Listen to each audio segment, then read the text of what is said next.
Mahanga double murder घटना रे विरोधी को समालोचना करिছে शासक दल। अपराधी जी हेउना कहीं विरुद्ध में आईनगत कार्यानुष्ठान दल स्पष्ट मत रखि एही घटना रे विरोधी माने अजथारे शासक दल नेता को बदनाम करछथि। उभय बीजेपी और कांग्रेस सस्ता राजनीति करुवा बीजेडी दलर महांगा चेयरमैन और भाइस चेयरमैन एक सांबादिक सम्मेलन कर सूचना दी। पूर्व बीजेपी और कांग्रेस मृतकों गाँव में पहुंची समवेदना आड़ राजनीतिर रुटी सेकुवा बीजेडी पक्षर अभियोग होछि। हत्या घटना रे संपृक्त साधारण अपराधी गिरफ होइछन्ति। अन्यपटे बीजेडी स्पष्ट करिछि दुर्नीति विरुद्ध में कुलमणि बाबू केबे लड़ु नथिले। निजे और निज परिवार लोके दुर्नीति और बहु आपराधिक कार्य लिप्त थे।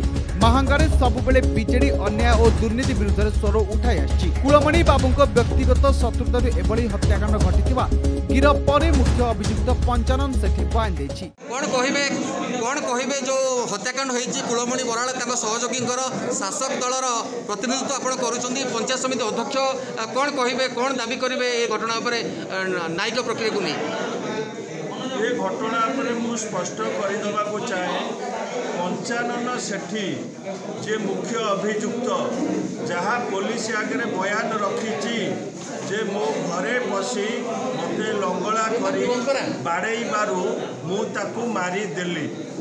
एथुरु आपण माने स्पष्ट अनुभव करिपारुथिबे घटनाटी कौन पाई घटी। आकु बीजेपी बेला जो मिथ्या रूपरंग दौचंती ताहा संपूर्ण भित्तिहीन कल्पकल्पित। कटक जिला महांगारू संयुक्त साहू कोणार्क न्यूज।